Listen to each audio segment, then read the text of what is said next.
শুধু বিধাতার সৃষ্টি নহ তুমি নারী, পুরুষ করেছে তোরে সৌন্দর্য সঞ্চারী। আপন অন্তর হতে বসি কবিগণ সোনার উপমা সূত্রে বুনেছে বসন, সপিয়া তোমারও পরে নূতন মহিমা।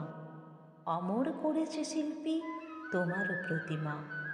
কত বর্ণ কত গন্ধ, ভূষণ কত না, সিন্ধু হতে মুক্তা আসে, খনি হতে সোনা।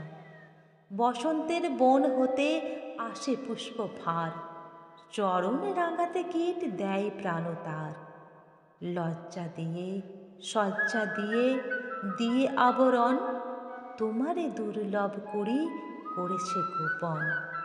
পড়েছে তোমারও পরে প্রদীপ্ত বাসনা, অর্ধেক মানবী তুমি অর্ধেক কল্পনা।